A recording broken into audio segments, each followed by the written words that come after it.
High ticket closers that are making between $5,000 and $10,000 in commission that are looking to take their numbers up to the $20,000 to $30,000 a month mark. You have no excuse not to watch this video in its entirety, especially if you clicked on it in the first place to improve your sales skills. If you're not familiar with myself, my name's Ethan. I went from having no prior sales experience to making over $30,000 a month in commission as a high ticket closer, and I've cash collected over $56,062 in a single day. So grab a pen and paper, take some notes, and I promise you, if you begin to implement some of these advanced sales techniques, you'll break through every sales plateau that you've ran into up to now and finally get to the commission you deserve. Let's jump into the call review. There we go. Got you, man. Got you. Can you hear and see me all good? Yeah? Yep. Mm-hmm. Cool. Perfect. Pleasure to meet you, my friend. Welcome to the as call. well. Before we dive into it, do you have the full 45, 60 minutes for this? Any hard stops I should be aware of? No, yeah. My whole schedule's free. Great. Okay.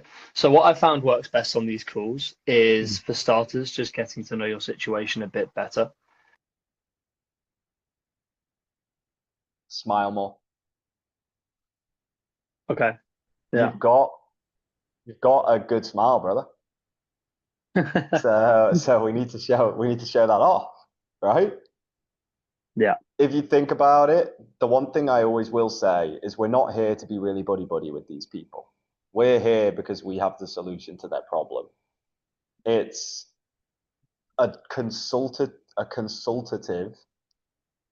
doctor ideology that you're going to have. You're on this call with the presence of a consultant.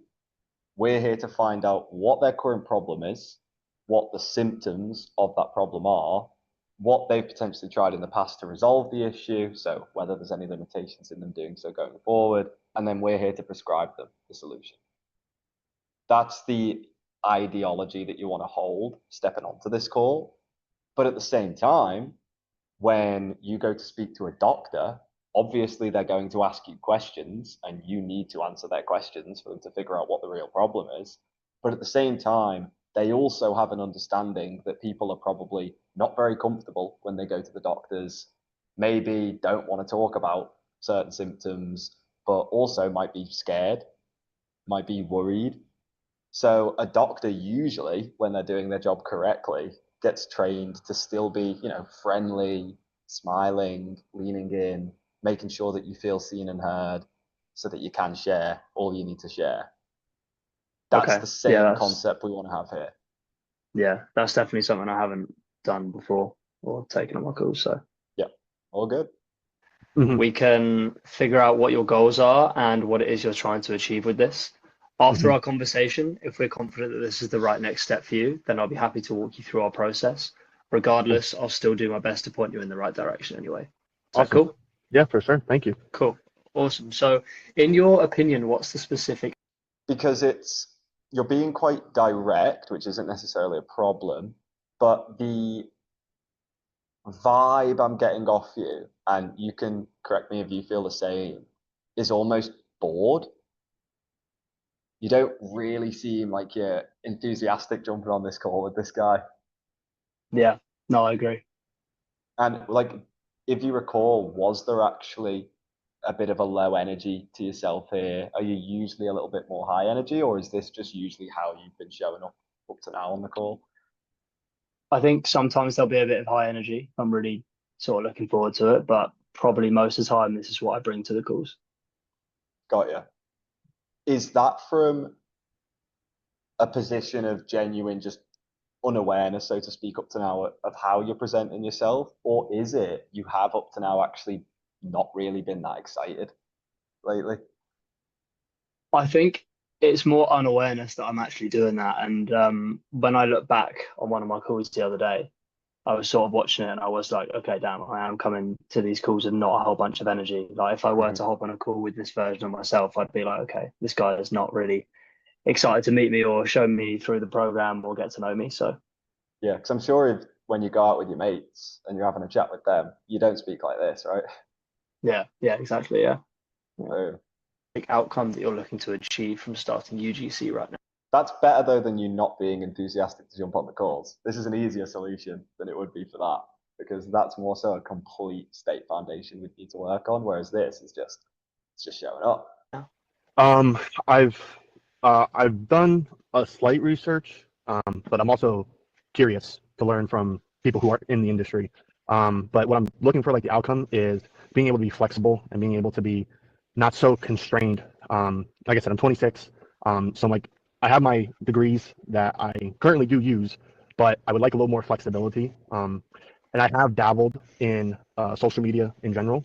I between 22 and 24-ish, I was heavily into car content, going to car meets and all this kind of stuff. And I'm still in that industry, but I would like to kind of go from there and blossom into something that has potential. Okay. And that kind of stuff. So, mhm. Okay. So flexibility in what sense? Are you looking for money flexibility, time? What Well, is it you're actually looking for? Good. Nice work for picking up on the buzzword. So far, he used one buzzword, though, that was more powerful than that. Did anyone pick up on what the other word was? Constrained. Yeah. Oh, nice work, Tom. So he said, I'm constrained. I'm looking for more flexibility. There were two more. Usually I have a pen on me. In fact, give me a minute because like I just hate not having my pen on me because that makes me inefficient and I would have wrote them all down. And then Yeah, there he was said dabbled. He said dabbled as well. Whatever that means. dabbled. There was dabbled, and then there was the last one, which I'm gonna go back a minute because I hate not being meticulous with this. So give me 1 sec while I run and grab my pen. One thing to make note of, super key important detail. The objection that you face at the end of your call, 9 times out of 10, will be uncovered within the first 5 to 10 minutes of the call. So most of the time in this like hour-long call review that we usually have, we're probably only going to make it about 15 minutes into this because I'm going to be super meticulous toward the beginning more than any other portion of the call, because the mistakes we make here, or more so just the details we don't pick up on, are so important because that just carries on right to the end. So I'm just going to rewatch that whole portion of what he said, and like we're all going to go through this and then see if we're going to see how many of the buzzwords we each catch compared to the ones that like I catch and pick up on. I've done a slight research, but I'm also curious to learn from people who are in the industry. But what I'm looking for, like the outcome, is being able to be flexible and being able to be not so constrained. Like I said, I'm 26, so I'm like I have my degrees that I currently do use, but I would like a little more flexibility. And I have dabbled in social media in general. I between 22 and 24-ish, I was heavily into car content, going to car meets and all this kind of stuff. And I'm still in that industry, but I would like to kind of go from there and blossom into something that has potential. And that kind of stuff. So, Boom. Okay. So huge recommendation. I would never, when I'm having a conversation with someone, do like this, like what I was just doing here while listening, like just hunched over like a pen with a book. But whenever I've taken my calls, I will always have a book next to me, and I will just be like leant back like this, and you guys can't tell, like I'm looking at the camera right now, but I am writing with this hand. Like you wouldn't be able to pick up on it. I don't necessarily want them to know that I'm writing. Like I don't care if they can see that I'm writing every now and then, because at the end of the day, like I'm here to help them. So if they ever mentioned it, I would say, oh yeah, I'm just making some notes so that me and yourself can stay on track and I don't miss anything important.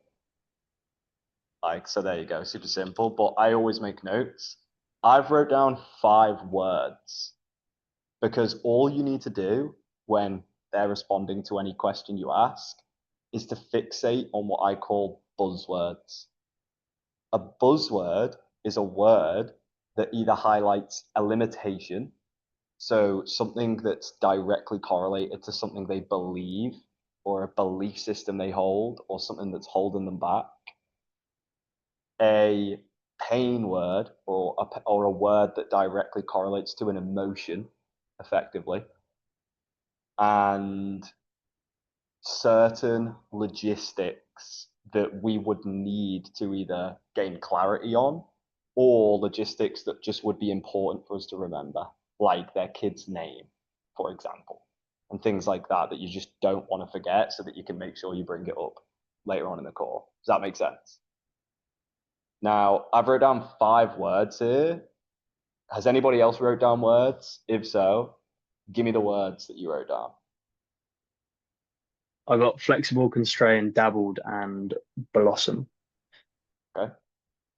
Nice. Ollie, did you write down? Or Tom? I got researched. Okay. So, go on. Yeah, the same one Ethan said. Okay, nice. I'd say, yeah, that was relatively pretty much bang on. I put curious, flexible, constrained, dabbled, potential. Because they're the 5 words that you can actually gain clarity off of to build a further conversation from. Because when somebody says they're curious, which is one of the first things he mentioned, that's just good to note, because being curious about something is relatively low intent. Like, I could be curious about finding out how to ride a bike. That doesn't mean I want to ride the bike. That doesn't mean I'm committed to learning how to ride a bike. I'm just curious. So there's a lower level of commitment there that we just want to be aware of. Flexible, great, that's what he wants. Constrained, that's his current situation. Dabbled in what? I'd want to gain context on that. And potential, something that has potential. When you say something that has potential, like, what does that actually mean to you when you say potential?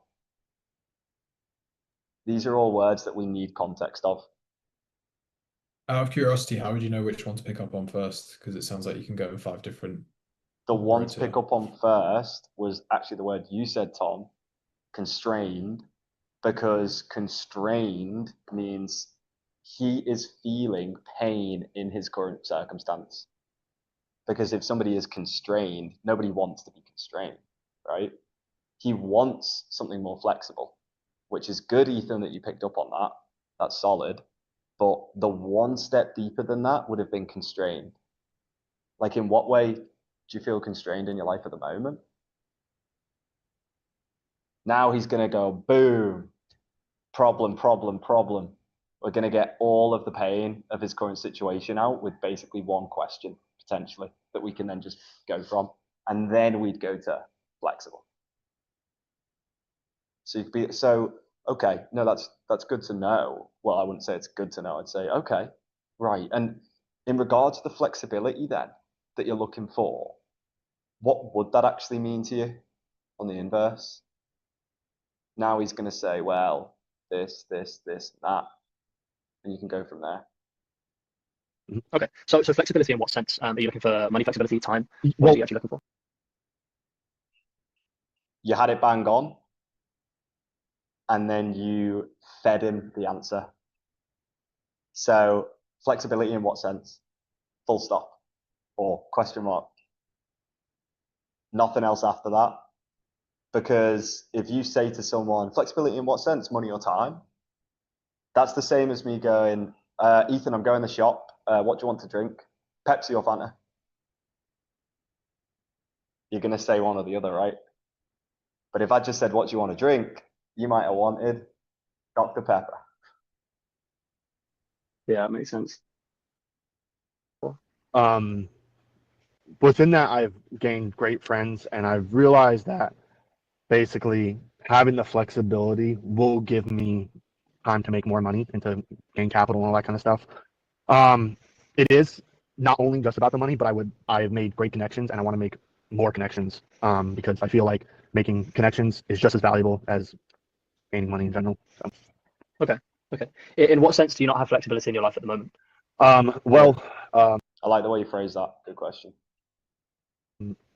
I work for a hospital. I work for the biggest hospital in America, and my hours are up and down. Like last night, I worked 11 to 7:30, and then today I work 2:30 to midnight.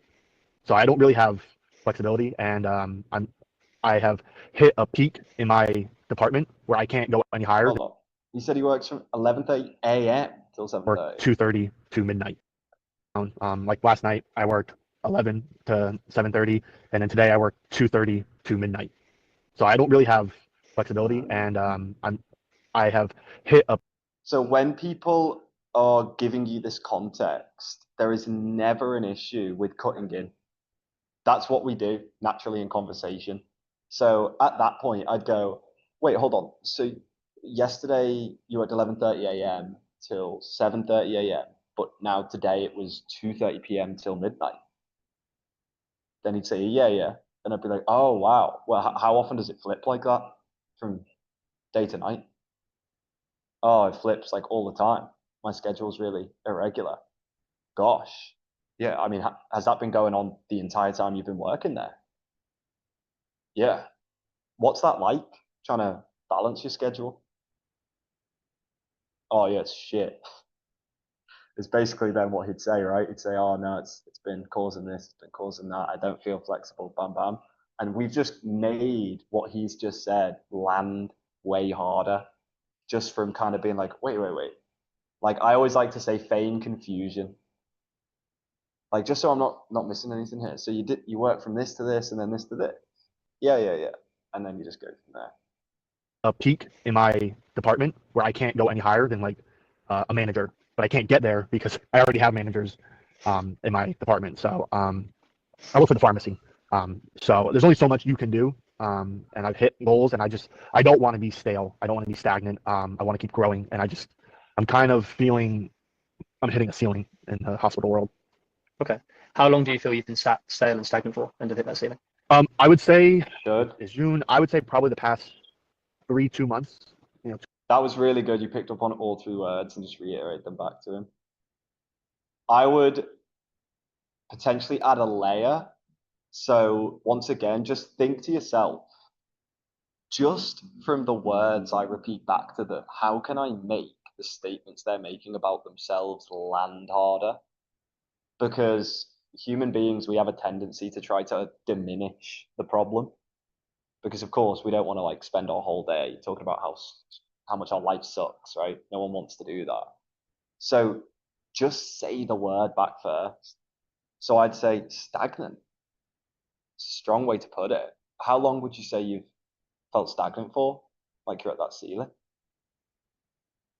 See how just like that one statement before the question has just planted a bit more of depth into it. It's layering it slightly. 2 to 3 months. I had gotten my final certification, and even though I got a pay raise with that certification, it's still not enough, and it's still not what I want.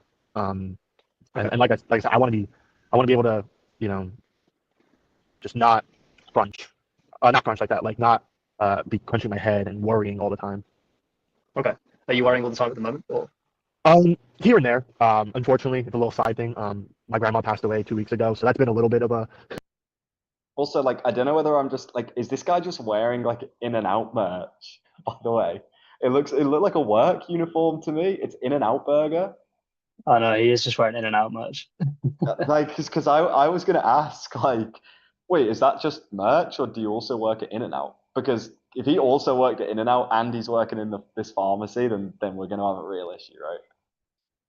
Situation, That was a very good question, by the way. Good picking up on this. but Sorry to hear that. it's okay. But she was an inspiration, and I just want to do better for myself, and I want to provide for my future. So, Mhm. yeah. Okay.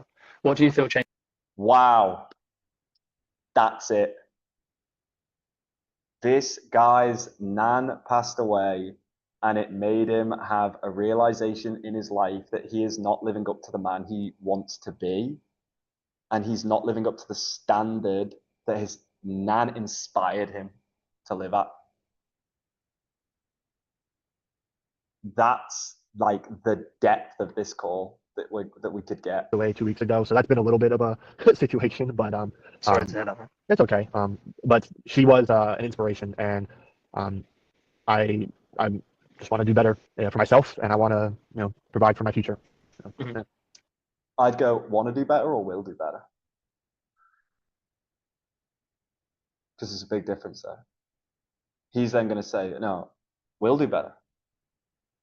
I'd then say, do you know why I pulled you up on the language you just used there? He'd say, because, will do.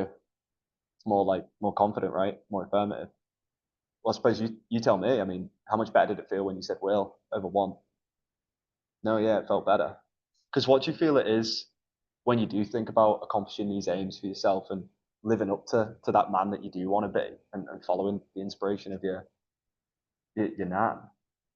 What do you feel it is that has caused you to stay stuck at the ceiling for the last 2 months? You could actually just get yourself teed right up to that question, I would argue. Like, I feel as though that came across quite natural, just that string of questions there, because you're on their side. As long as they genuinely believe that it's you and them versus their limitations up to this point, they'll lean into all of your questions directly. Ollie. Would you maybe ask like what inspired him from his nan as well? In a sense, or that kind of not really a necessary question. Or what about her? Like, what about her inspired you? You could say it inspired you in what way? But in my opinion, I don't think it's necessary, because I think the statement he's made in and of itself has highlighted just that he wants to live up to being a better person, is what he's just admitted. So and that is a new identity that he wants to effectively operate at. So we've already got that now. So all we now need to move the conversation toward is what that new identity would actually look like for him. So he actually said that what he's making is not enough. He said that before. When you say it's not enough, even though you've hit this ceiling, like, what is like not enough? We'd want him to then say, and what do you feel it is that's actually caused you to stay there for 2 to 3 months, knowing that you've got so much more potential? Because all we need to really get to with this guy now is the limitation. Because he's clearly got something that's been restricting him and holding him back, given the fact he's been stagnant, as he put it, and stale, and he's hit a ceiling. They're very negative words to say about your own career and your own life. Okay. What do you feel changed internally then recently that made you want to make this change? Okay. I had, when my normal job happened, I had a realization of someone who I look up to right now, and I guess you could say what's the word? Like I'm like shadowing him a little bit, and he kind of was like, hey, like I need you to look deep into yourself and find out what you really want to do instead of just following me. And I was kind of like step back. I was like, oh, like, yeah, like I learned some stuff from him, and he's helped me out a lot mentally and physically and personally. And now it's time, I feel like, to take the final. So as he's like, because obviously now he's monologuing, he has given us a good answer here, but he just said, I should be looking inside and doing the thing that I really want to do. As soon as he said that, I'd say, well, would you not say you're doing what you want to do now then? Like, I just come straight back in with a question. And he's like, no. Like, I don't want to be doing the pharmacy thing. Well, how long then would you really say you've known that this wasn't genuinely what you wanted in your life? Because he said to us 2 to 3 months when you asked him how long has he wanted the flexibility for, I believe the question was. But now he's saying he needs to look internal to figure out what it is he really wants to do in life, which means that he's clearly not wanted to do this for way longer. And that we need to expose the broader timeline. Because once again, people love to diminish. Oh yeah, I've been like wanting this for 2 to 3 months. How long have you been working at pharmacy, buddy? Financial part, and to grow into an industry that I feel like is sort of untapped a little bit. Because I was talking with my girlfriend about it, and she's never heard of it. So I was like, yeah, I'm gonna see how it is. Yeah. And There's definitely room. There's definitely room for people to come in and make good money, like the people are doing in our community. I guess. What did you answer to the guy that you were shadowing, where he asked you what you really wanted?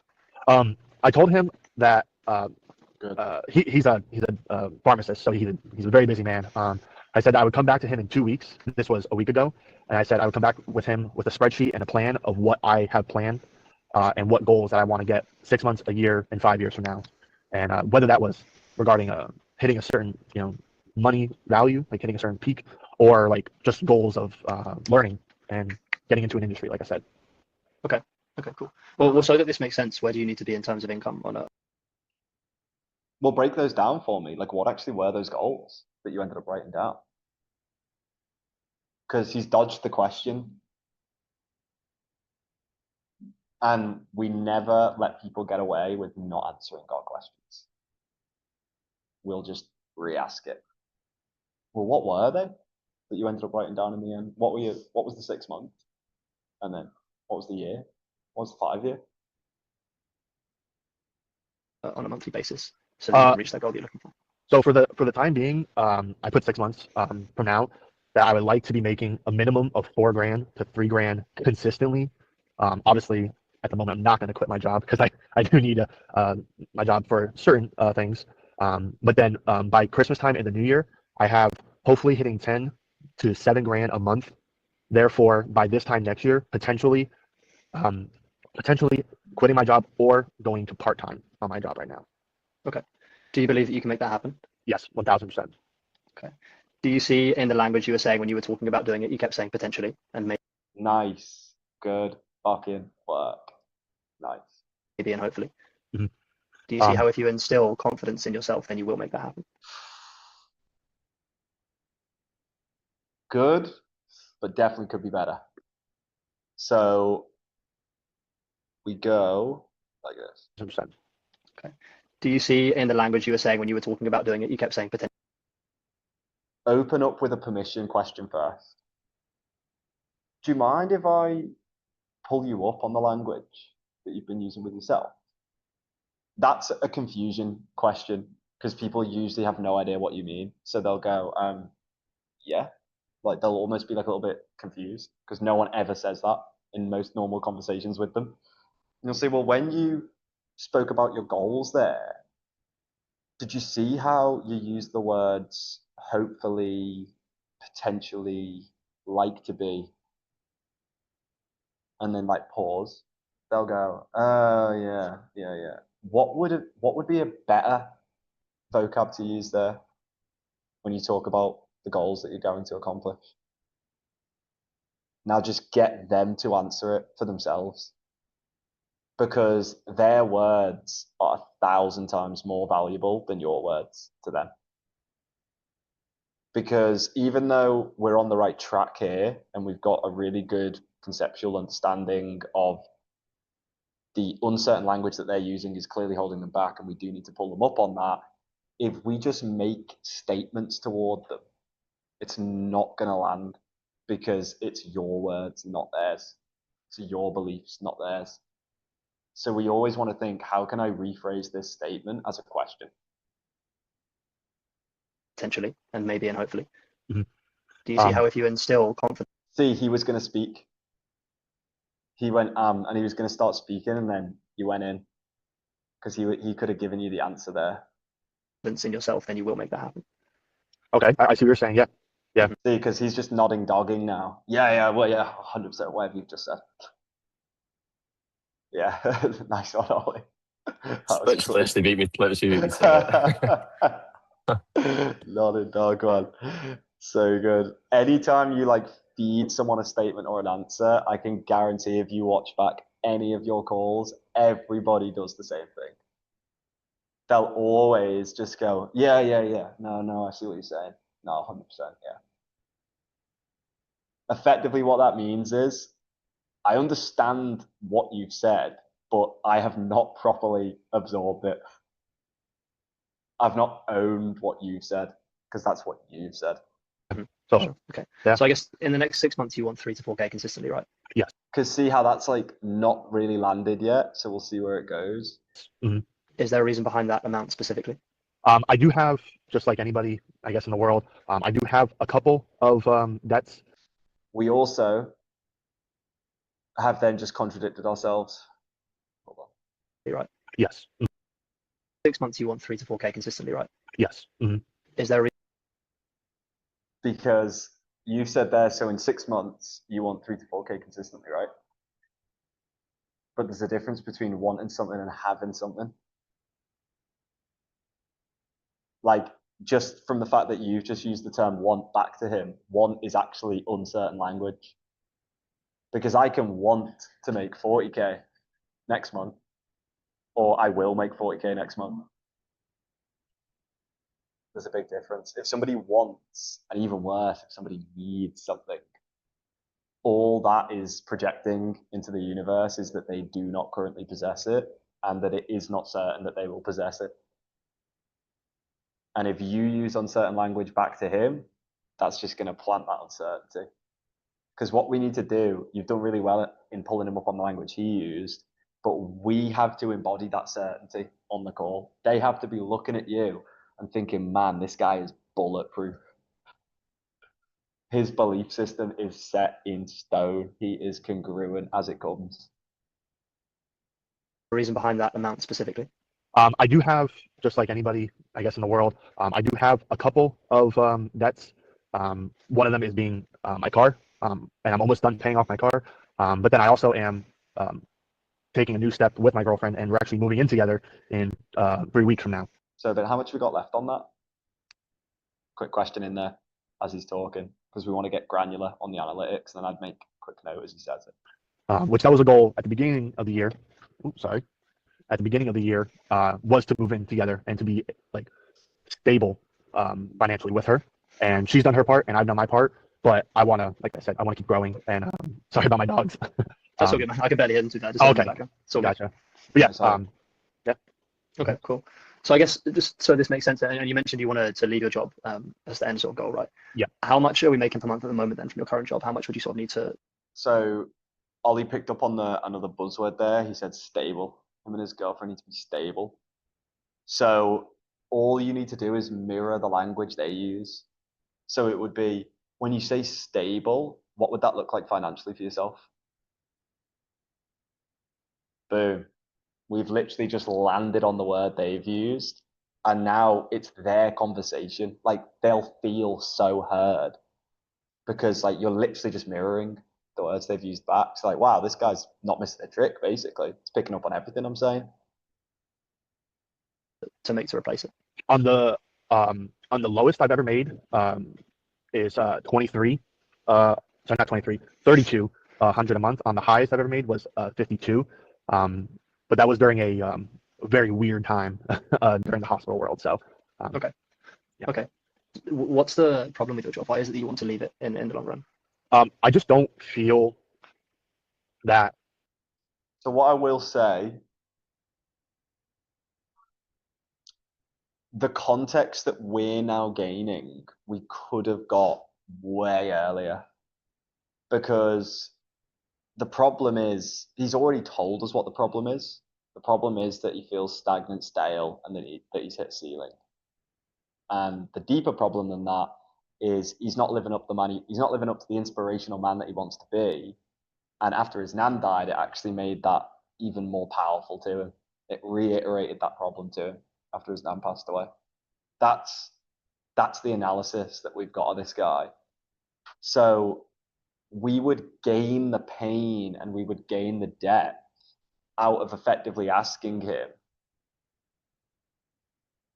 when you say, like he said earlier, I made some notes. He said, like, not enough.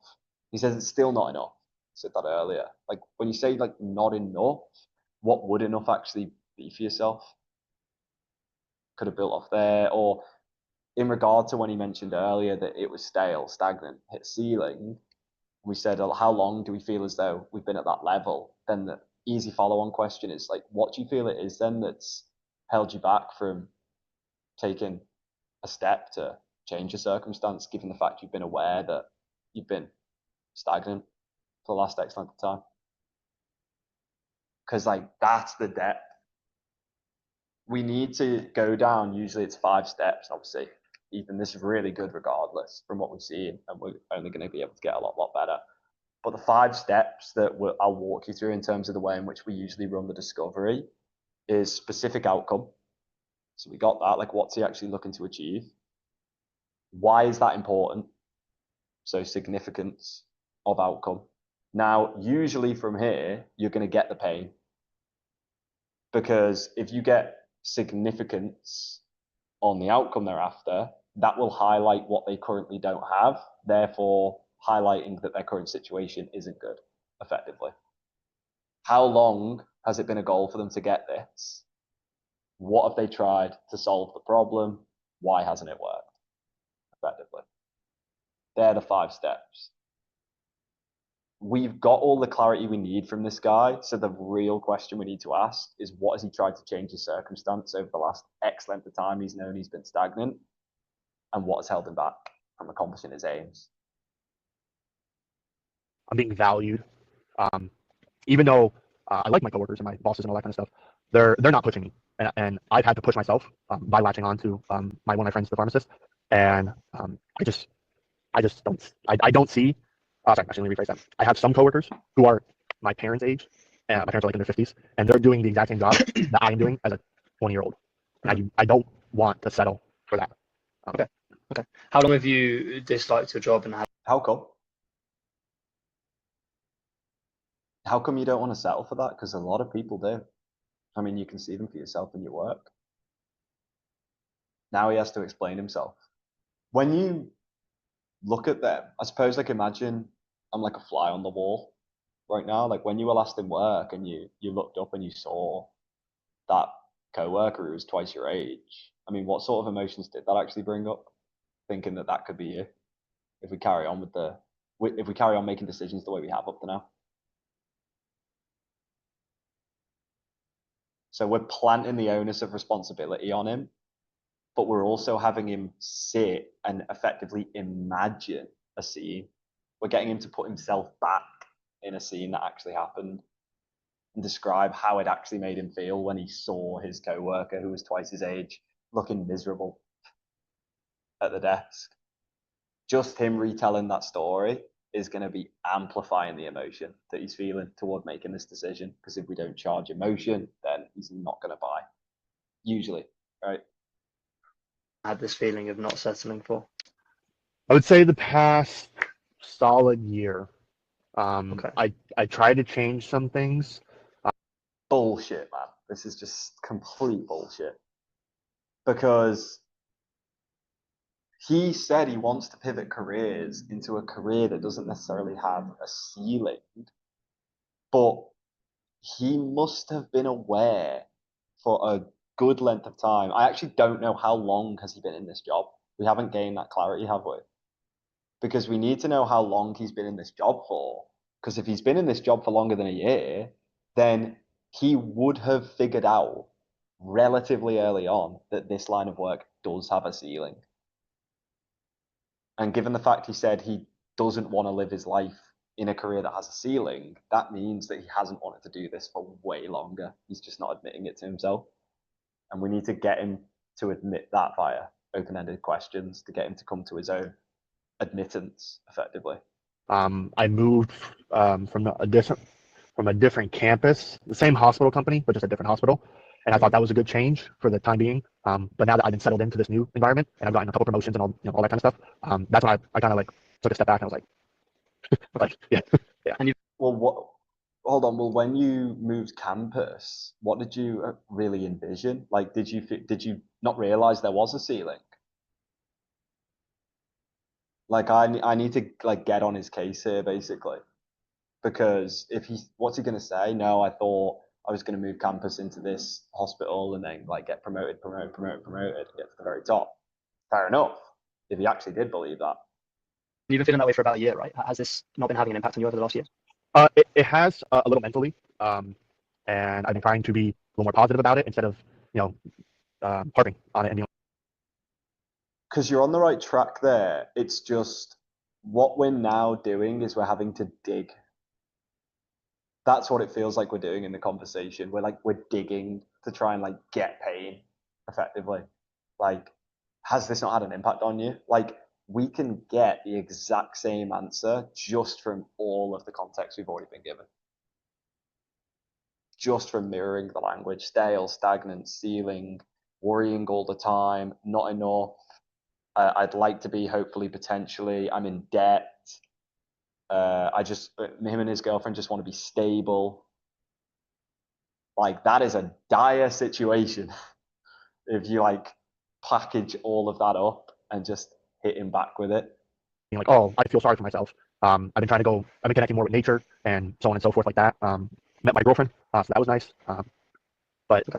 yeah, So how long has your ultimate goal been then to gain this flexibility in your life and to start pushing the 7 to 10K months? I would say definitely a year I can do it. Okay. So a similar time. Mhm. Okay. Okay. So before you found us, what have you done over the last year to try and achieve that? There you go. I when I say I dabbled, Good, but we should have asked this like 10 minutes ago. There's the difference. It was just efficiency. I dipped my toes in, and then I pulled out because I didn't see, or sorry, not see, I didn't have the right people that I was surrounded in to be comfortable with in learning day trading. Because I saw a bunch of my high school buddies doing day trade, and I tried messaging them, and they kind of didn't want to even talk to me about it. So the past year, nothing, unfortunately. Okay. And So with you wanting to do this for the last year, how come you've not tried anything if this has been your goal? honestly, just lost. I was very focused on the hospital and doing that, and then I kind of just lost myself. So he's given us the objection already. The objection was he didn't have the right people and he wasn't comfortable. So rather than us asking, given the fact you've wanted to do this, how come you've not tried anything? He's already answered that question. That was the answer he gave you. It's because he didn't find the right people and he wasn't comfortable. So we basically just asked the same question twice, in essence. What we now need to unpack is that belief system. Like when you say you didn't find the right people, like, how do you mean? Oh, well, like I looked into like working with friends to learn how to trade who were doing trading, but they didn't want to give me any of their time. And okay, I mean, outside of those individuals, did you then like continue to put effort into finding somebody that could give you the guidance that you're looking for? No? Oh, how come? And then that'd give us context on the reason behind it. And when you said there that you weren't comfortable, what made you feel as though making a change like this was supposed to be comfortable? I mean, when it comes to how we grow as an individual, do you feel like that comes from a place of uncomfortability or comfortability? Uncomfortability. How come? Because, you know, you've got to push yourself to where you feel uncomfortable to actually grow. If that doesn't land, I just use an analogy. I'd be like, well, if we go to the gym, right, and then we just lift the same weight every single day, are we going to grow our muscles, or do we need to actually lift a little bit heavier and heavier each time and get a little bit more uncomfortable to actually grow? Oh no, you got to lift more. Can you see how it's the same for most things in life? Yeah. So what do you think it is that's actually caused you to continue to seek comfortability, given the fact that's exactly what's kept us in this position where we've been stagnant for the last X amount of time?